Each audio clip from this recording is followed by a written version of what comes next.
Greybeard Gaming presents the CaTFisH Corner. I'm your host, CaTFisH, and today we're going to be reviewing, talking about, recapping, discussing, whatever you want to call it, the latest episode of The Walking Dead, which was the 7th episode of the 6th season, and it was titled Heads Up.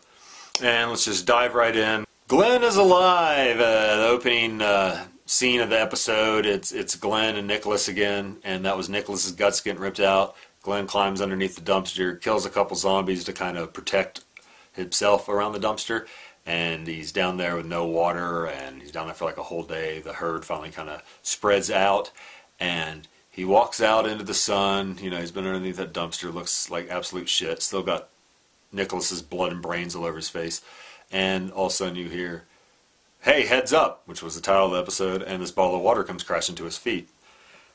And it's Enid on top of the roof, and she says, "Hey, stupid, I said heads up." And she takes off running, says another bottle of water is left for you in the corner. And Glenn's just like, "Enid, come here, what are you doing out here?" And Enid knows about the wolves attack, Glenn does not. Glenn knows about the herd, Enid does not, so they kind of end up exchanging that information to each other.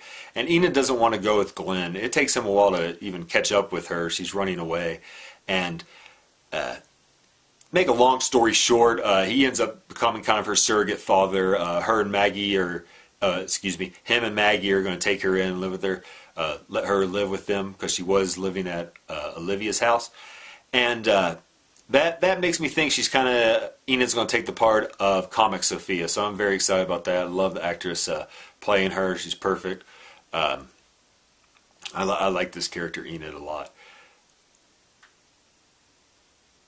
So Glenn finally gets to send his signal of some of the green balloons that they had set up during the Rick's plan to herd the herd, and they find a helium tank that he knew was there, and they start filling up some balloons. At the end of the episode, they send him up, and Maggie's sitting there to see it. She comes down, "It's Glenn, it's Glenn." Then the tower falls. Here's no way out. Okay, we have a meeting of the minds, the council. We got Michonne, Rick, and Carol, and they're talking to Morgan about how Carol knew he was letting people live, and those 5 wolves that attacked Rick at the RV.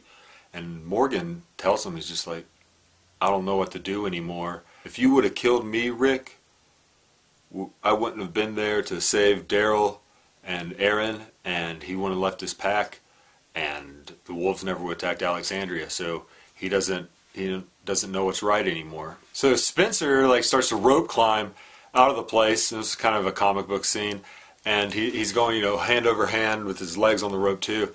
And Rick and them seeing like, what the hell's he doing? And of course his grappling hook slips and he falls down, and the zombies start grabbing him. Rick's trying to help him up.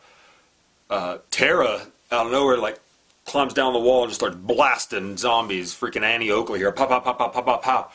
And Rick's about to fall off helping Spencer up, so Tobin helps him. He's the first one up to help. Old Tobin, like this guy. And Morgan ends up helping, and Rick's like, "What the hell are you doing, Tara? Risk your lives for these people." And she just gives him the bird. Then Rick tells Spencer, he's like, "What the hell's wrong with you? You ever climbed a rope like that before? What are you trying to do?" And he's like, "I was trying to get out and get a car to lure some of the zombies away." And Rick's like, "You have an idea like that, you come to me." And Spencer says, "Would you have listened?" And he's just got a point, Rick wouldn't have. He doesn't trust these people. Rick needs to come around. So Rick and Tobin are bracing the wall. Well, Rick starts bracing the wall, and Tobin comes up. And Tobin's like, "When you first got here, that beard, you scared a bunch of people, and you were looking around at seeing things that we weren't. And just give us some time, we'll come around." And how he really likes Rick and knows Rick has saved everybody's life and stuff. So Tobin's a good guy, real good actor playing him. Throughout the episode, it keeps showing the tower where Sasha used to snipe in, and where the truck had hit when Spencer was in there during the wolves attack. And it keeps showing throughout the episode. You see wood falling off of it. I'm just sitting there thinking this thing is going to fall and take down the wall. And Rick and them are bracing the wall. I was like, watch the tower. So at the end of the episode, that tower falls into the wall. As soon as it hits the wall, that's the episode. Just setting up No Way Out for next week, the mid-season finale. Morgan comes to Dr. C, and after a couple times he finally asks her, "Will you tend to a wound that might be infected, but it's not mine?" And it's a secret, so she follows him out towards the cell where the wolf is, and Carol sees this happening, so she drops baby Judith off with Jesse and has a little thing with Sam. Deanna's back to her old self. You know, she's got the plan. She's all chipper. Comes up to Rick about them, and Rick's like, there's more pressing matters. And Michonne really looks at him as taking it serious and stuff. And it's some good things. So this is just a death curse on The Walking Dead. Deanna's all chipper, so you know she's going to get devoured by zombies with that wall coming down. It's time for CaTFisH's top 5 favorite things in the latest episode of The Walking Dead. My favorite zombie episode had to be David, who wrote the note to Betsy in episode 3 and got bit with Michonne. Michonne said, you know, you can give this note to her yourself.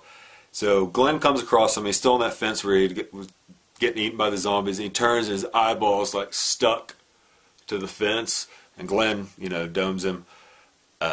Awesome looking zombie. It was we hadn't seen a real fresh zombie in a little while, so that was pretty cool. Favorite special effect of the episode, it's a tie between David's eyes stuck to the fence and the sniper tower falling at the end. That was awesome because it was totally practical, both of them, and I'm all about the practical effects. Favorite performance of the episode had to be Steven Yeun playing Glenn Rhee.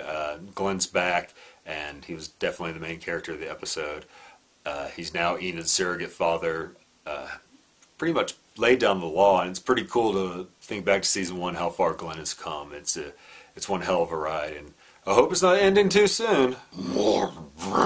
Favorite scene of the episode was definitely the opening with Glenn being alive, and it's starting out right where Nicholas has shot himself. You hear it, and then shows the guts getting ripped out of Nicholas, and Glenn climbs underneath the dumpster. It was awesome. And Enid throwing him in the water. Alright, favorite line of the episode is when Enid is filling up the green balloons with the helium, and Glenn is sitting there, and he's talking to her about, you know, just, it's okay. The reason we go on is we go on for the dead. You know, the people that have died, we go on living for them. And Enid doesn't want to hear it, and he asks her about her parents or some shit, and Enid doesn't want to hear it, and she's like, we don't have to talk. We don't have to talk. And it just struck me as so funny. She did a really good job this episode. Her and Steven Yeun, you know, bounced off each other really well for pretty much their first on-screen time together that I can remember. I'll have to rewatch when it comes out on Blu-ray. That's all the time we have this week on the CaTFisH Corner. Be sure to tune in next week for the mid-season finale. Stuff's going down. I can't wait. You'll want to follow us on Twitter at the Greybeard Gaming, like our Facebook page at the Greybeard Gaming. And you want to subscribe, leave a comment, thumbs up the vid right here on YouTube. And be sure to check us out on Twitch, live streaming all the time. Wendell X at the Greybeard Gaming. So watch Wendell X. He's playing some Fallout 4 right now. Really fun to watch some modded out Fallout 4, and it's really awesome running on his computer. This week with my zombie makeup, I was inspired by Dawn of the Dead and some old school 70s Tom Savini, you know, just the gray and a little wound. I got something really special planned for the mid-season finale next week. Hope you like this makeup. Old school throwback, not as detailed and complex as I usually go, but I really liked it and wanted to do it. Keep it tuned here to Greybeard Gaming for everything that matters. Wah!